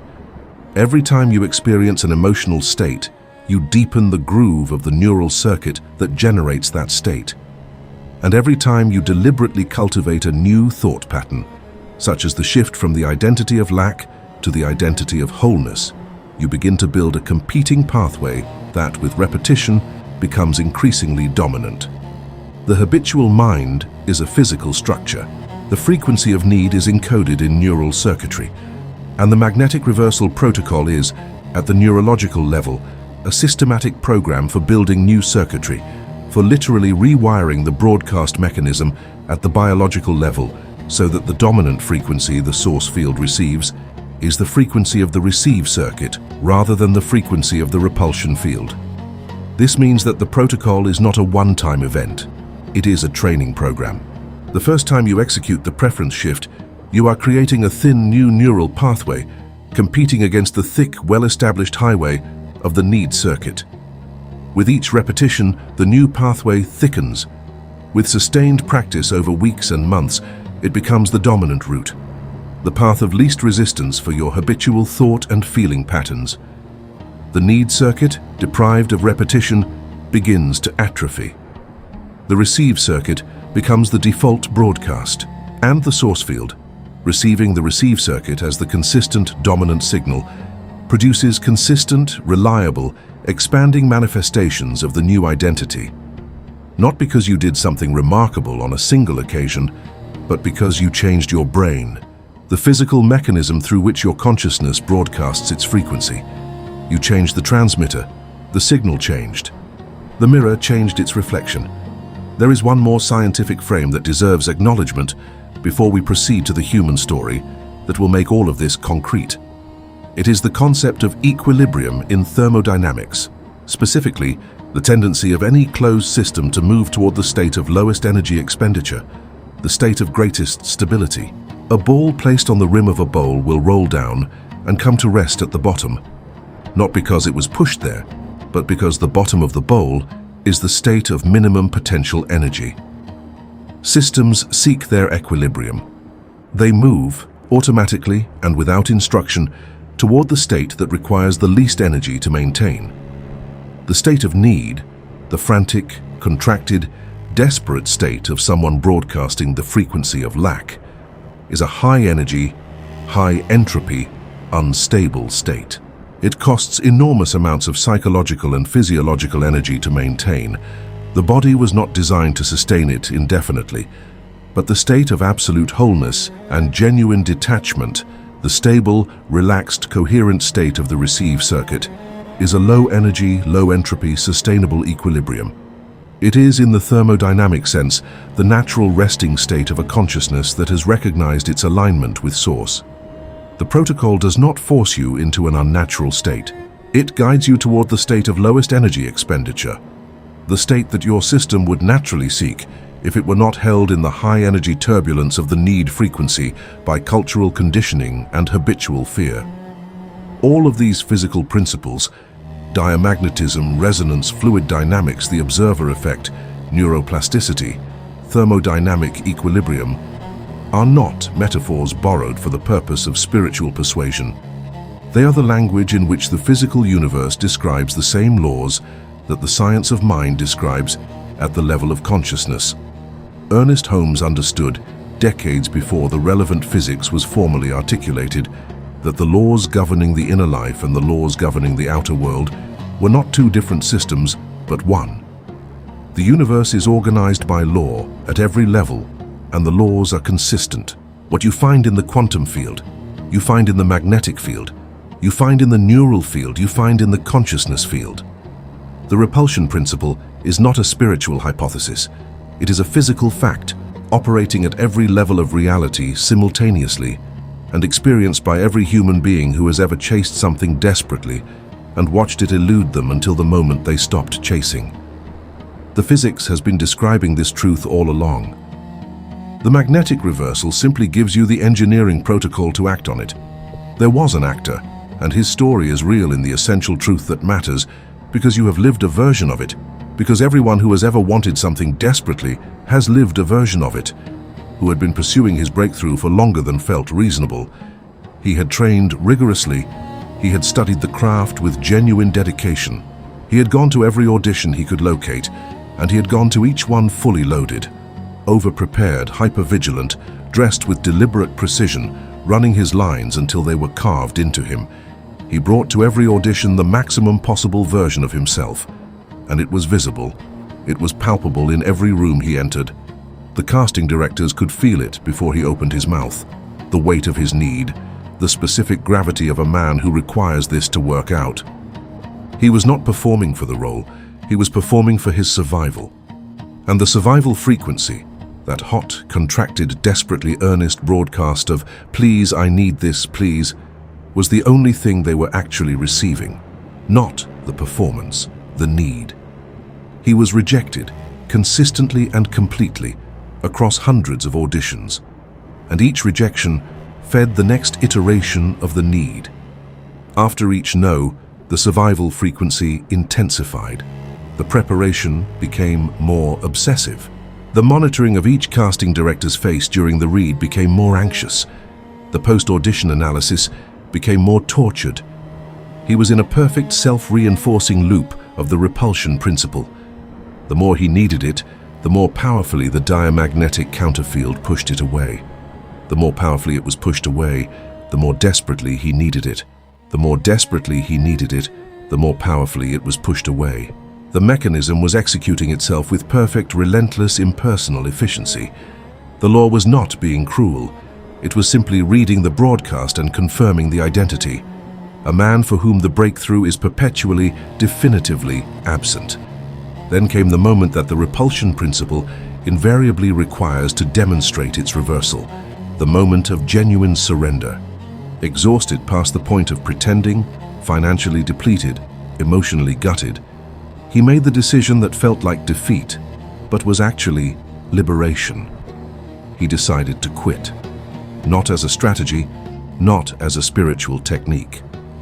Genuinely, finally, completely. He would move back to his hometown at the end of the month. He would find a different life. He was done. And in the making of that decision, in the genuine, complete, non-strategic release of the outcome, something remarkable happened at the level of his internal broadcast. The need frequency simply turned off. There was nothing left to need. He had given it up. The survival equation was closed. He was going home. And in that state, that exhausted, release-soaked, genuinely detached state, there was, for the first time in years, a kind of quiet. The contracted, desperate signal went silent. The broadcast changed to something the source field had not heard from this particular person in a very long time. Nothing. Neutrality. Peace. He went to one final audition, not for the breakthrough, for the experience. Because he had nothing to lose and the appointment was already in the calendar. He drove there without preparing, without reviewing his lines obsessively, without calculating what his performance needed to accomplish. He walked into the room the way you walk into a room when you have already decided you are leaving the country. He read the scene with the relaxed, present, fully available attention of someone who genuinely did not need the outcome. Not as a technique, as a reality. The casting directors in that room, people whose entire professional skill is the reading of human presence, felt it immediately. They felt the absence of the need. And what they felt in its place was the actual performance. Clean, truthful, alive, unencumbered by the weight of survival. They called him within the hour. The role was his. The structure of this story is not coincidental, and it is not heartwarming accident. It is the precise mechanical operation of the repulsion principle in reverse. The moment the need frequency was genuinely, completely turned off, not performed off, but actually, truly extinguished by the reality of his surrender, the diamagnetic counterfield collapsed. There was no longer a repulsion force in operation. The channel that had been constricted by the contractile grip of need was suddenly fully open. The broadcast was suddenly fully coherent. And the source field, reading a completely different identity, not the man who desperately needs the breakthrough, but simply a man present in a room doing a thing, had no reason to confirm lack. The mold was different. The cast followed immediately. It always follows immediately. The law does not deliberate. This story is your story. Not in the specific details of acting auditions, but in the fundamental architecture of the experience. You have a domain of your life where you are this actor, where you have been bringing the maximum version of yourself, the maximum intensity of your effort, the maximum weight of your need, and receiving the maximum power of the repulsion in return. The breakthrough has not been withholding itself from you because you are undeserving or unqualified or unlucky. It has been held at bay by the specific, measurable law-governed operation of the diamagnetic counterfield generated by your own need frequency. The solution is not more effort. The solution is not more preparation. The solution is the genuine, complete, non-strategic execution of the magnetic reversal. The drop of the chase, the turning off of the survival frequency, the opening of the hands, The moment you genuinely stop needing it, not as a technique but as a lived reality, is the moment the physics change. The counter field collapses, the channel opens, and the thing you spent years chasing, in the absence of your chasing, comes home. You have now traveled the full architecture of the Repulsion Principle. From the foundational law, you attract what you are, through the precise diagnosis of need as the generator of the counter field, through the three-step engineering of the magnetic reversal, through the identification and dissolution of the happiness bargain, through the validation of the physics, and through the story of a man whose surrender became his breakthrough. Every element of this investigation has been pointing, with increasing precision, toward a single, irreducible truth that Wayne Dyer spent his life articulating with ever greater clarity. It is this: the greatest power available to a human being is not the power to acquire. It is the power to genuinely, completely, unstrategically walk away. Not because the thing is not worth having, not because desire is wrong, but because the power to walk away is the only power that proves, at the level of identity, that your peace is not contingent on the outcome. And that proof, that lived, embodied, broadcast demonstration of completeness, is the only signal the source field needs to begin delivering everything it was previously withholding. The power to walk away is not passivity. It is the highest form of power available within the mechanics of the law, because it is the one act that cannot coexist with the frequency of need. You cannot walk away and simultaneously be desperate. The desperation requires clinging. The power to walk away requires the open hand, and the open hand is the exact physical posture of the receive circuit, the only posture in which anything can be placed. The fist can grip what it already holds, but nothing new can enter it. The palm, open and relaxed, receives freely. All of the protocol, all of the philosophy, all of the physics converges here. Open the hand, drop the chase. Not because you don't care about the destination, but because you have recognized at the irreducible core of your identity that you are already whole without it. And wholeness, broadcast clearly and consistently to the source field, does not need to ask for more. It naturally, mechanically, inevitably attracts it. This synthesis resolves a tension that many people feel when first encountering the teaching of detachment. They ask, if I stop caring about the outcome, why would I take any action at all? Doesn't this counsel lead to passive withdrawal? The answer is that genuine detachment does not remove the motivation for action. It purifies it. It removes the distorting, corrupting, efficiency-destroying contamination of desperation from the engine of your effort. And what remains is something far more powerful: inspired, aligned, energetically clean movement in the direction of your intentions. You act, but from the frequency of wholeness, not the frequency of scarcity. You plan, but from the openness of trusting the source field's intelligence, not from the contracted anxiety of needing to control every variable. You persist, but from the stable, unshakable confidence of someone who knows the outcome is already arranged, not from the frantic insistence of someone who is not sure the universe is paying attention. This is the synthesis: full engagement, full intention, full action, liberated from need. This is what Wayne Dyer lived. This is what Ernest Holmes encoded in the law. And this is what is available to you now, as the lived operating system of your consciousness. The final dimension of the synthesis is the recognition of what this work ultimately changes you into. Not just the temporary engineer of a successful manifestation, but a fundamentally different kind of person. Every iteration of the protocol, every genuine execution of the preference shift, every authentic practice of the state of having, every real moment of choosing the receive circuit over the need frequency, changes your neural architecture. It deepens the groove of the new circuit. It reinforces the identity of someone who operates from wholeness. And over time, not dramatically, not all at once, but with the steady, incremental, unstoppable progression of any consistent training, you become someone for whom the receive circuit is the default. Someone for whom absolute wholeness is the baseline.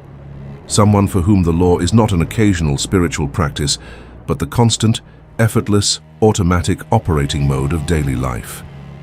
This is the transformation the teaching points toward, not the getting of a thing. the becoming of a person. And the person you become, broadcasting consistently from the receive circuit, will live in a world that consistently, reliably, and with increasing abundance confirms the identity they hold. Synthesize this completely. The law is established.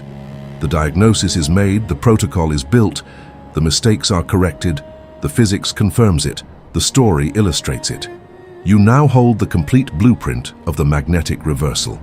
The only remaining question is the only question that has ever mattered in the science of mind. Will you actually execute the imprint? Will you press this blueprint into the substance of your life, not just as an interesting idea, but as a practiced, committed daily act of identity engineering? The answer to that question is the only variable that determines whether this investigation changes your life or simply adds another layer of interesting content to an unchanged inner life. The choice is the law's invitation to you. And the law is waiting, as it always is, with perfect patience and perfect precision to respond to whatever you decide to be. Stop suffocating your dreams. This is not a metaphor being handed to you for encouragement. It is a mechanical instruction, a precise directive drawn directly from the architecture of the law. When you hold your desires with the white-knuckled, chest-tight, breath-constricting grip of desperate need, you are not loving your goals more intensely. You are cutting off the oxygen supply to them. You are creating the very condition of their impossibility. The thing you love most is dying in your grip. Open your hands. This is the beginning and the end of the entire magnetic reversal. The bird does not land on a fist. It never has. It never will. This is not a charming analogy. It is the precise description of the law's operating logic. The fist, tense, closed, gripping at air, communicates one thing in the language of the source field: scarcity, contraction, the identity of someone who believes the bird must be caught because it will not freely choose to come. And the bird, any bird, every bird in the metaphor's full meaning, responds to that communication by staying exactly as far away as the tension of the fist demands it stay. But the open palm is a different communication entirely. It says, in the language that the source field reads with complete accuracy, I am at ease, I am available, I am not chasing, I do not need to grip. And the bird, resources, love, opportunity, recognition, breakthrough, lands on the open palm, not because it was beckoned or commanded, but because the open palm is the only surface on which landing is possible. You are already whole. You do not need to catch anything. Open the hand. You are not a creature standing outside the gates of abundance, begging entry. You are an expression of the very intelligence that manufactures abundance. Wayne Dyer was relentless on this point, and it must land here with its full weight. You are not separate from source. You are source individualized. You are the ocean waving. And the ocean does not beg for water. The wave does not plead with the sea for permission to exist. You are at the deepest level of what you are, the same intelligence that creates galaxies and builds bodies from a single cell and keeps billions of hearts beating through billions of nights without a single conscious instruction. That intelligence, that first cause, that infinite creative substance, is what you are. And when you operate from the recognition of that identity, the repulsion principle has no ground to stand on. You cannot be repelled from what you fundamentally are. You can only fail to recognize it, and recognition is available to you right now in this breath, in this moment, as the single most powerful act of creation available to a conscious being. Command the field. Do not beg it. Do not negotiate with it. Do not perform elaborate rituals designed to make it like you enough to cooperate. Command it from the place of recognized wholeness, with the calm authority of someone who understands the law, who has executed the protocol, who has cleared the mold of the contamination of need, and who is now pressing the clean blueprint of their complete identity into the substance of the universe. This is not arrogance, this is alignment. The commander and the commanded are not two separate entities in a power struggle. They are the same intelligence operating at different levels of the same system. When you command the field from wholeness, you are simply the conscious, individualized level of the intelligence directing the creative level of the same intelligence. The circuit is complete. The decree is issued. The law executes. Drop the need. These three words contain the entire technology of the magnetic reversal. Every step of the protocol, every physical principle, every story and analogy and logical argument in this entire investigation has been building toward these three words as the lived, practiced, embodied reality of a daily operating decision. Not reduce the need, not manage the need, drop it completely. Not because the goal is not worth wanting, not because the desire is wrong, but because the need, that specific, contracted, survival-organized, lack-broadcasting quality of wanting, is the mechanism of the repulsion. And dropping it is the collapse of the repulsion. The goal does not change, the identity changes. And the identity change, as clean, genuine, practiced, and sustained, is the reversal that changes everything. Watch the world run to offer you what you stopped chasing. This is not poetic exaggeration. It is the empirical report of every person who has genuinely, completely executed the magnetic reversal in their own life. The job that materialized after they stopped obsessively applying and simply decided they were a person of value, regardless of any particular employer's recognition. The relationship that arrived after they genuinely, not strategically, became content in their own company. The financial breakthrough that appeared after they found a way to be grateful for what they already had, without holding their gratitude hostage to a future bank balance. The pattern is the same every time. The physics is the same every time. The law is the same every time. You stop chasing, the mold changes, the cast follows. The world runs to confirm your new identity, not as reward, as reflection. This is the mirror. This is the law. This is what Wayne Dyer was teaching in every book, in every lecture, in every carefully chosen word of a lifetime spent at the intersection of spirit and science. You are ready to receive it. Open the hand. Now we move from understanding to execution. Everything that has been mapped in this investigation culminates in a single practical challenge. Not a challenge issued to your intellect, which has already done its work here, but a challenge issued directly to your nervous system, to the habitual broadcast that runs beneath your thinking. The challenge has a name. It is called the Drop It Challenge, and it is the most direct test of whether the magnetic reversal is landing in your life as a transformation or merely as an interesting viewing experience. The distinction matters absolutely because the law does not reward understanding. It responds to identity, and identity is only changed through practice. The instructions are precise. Right now, not after the video, not after you have thought about it more, but right now, identify the single thing in your life that is carrying the most weight of need. The thing you check your phone about, the thing you think about in the first minutes of waking, the thing whose absence is the background radiation of your daily anxiety.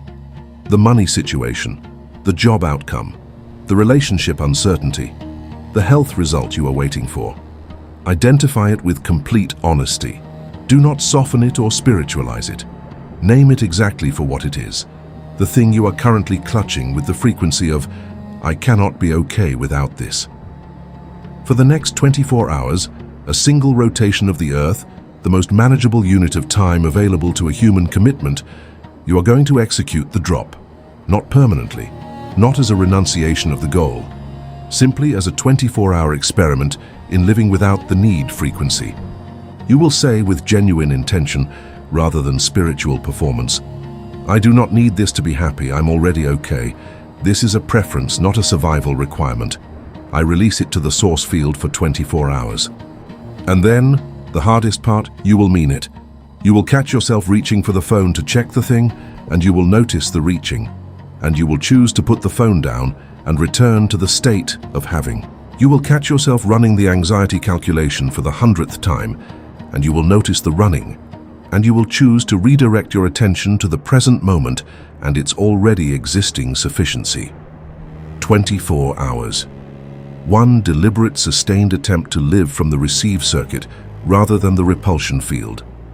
Pay attention to what happens to the energy in that 24-hour period, not to the external outcome. One day is a single iteration, the beginning of the neural rewiring rather than its completion. Pay attention to the internal shift. Notice the quality of your thinking when the need frequency is consciously disengaged. Notice the spaces in your awareness that open When the contracted, monitoring, anxious attention is released, notice whether ideas arrive that had no room to emerge while you were clutching. Notice whether synchronicities appear in the periphery of your experience that your tunnel vision of need had been blocking from view. Notice the quality of your body's experience, the breath, the shoulders, the jaw, in the absence of the survival frequency. These internal shifts are the early living evidence of the magnetic reversal in motion. They are the first confirmation, registered not in your bank account yet but in your nervous system, that the polarity has begun to change. They are the beginning of the ferromagnetic realignment. The drop-it challenge is not the end of the work.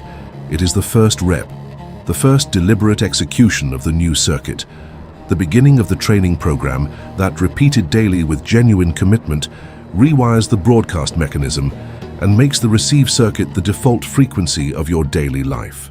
Every person who has ever fundamentally changed their life, every person whose story carries the signature of the magnetic reversal, did not change it through a single moment of understanding.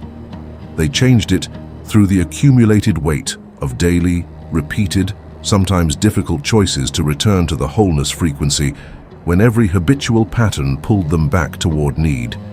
The understanding opens the door. The practice walks through it. And once you walk through it enough times, it becomes where you live.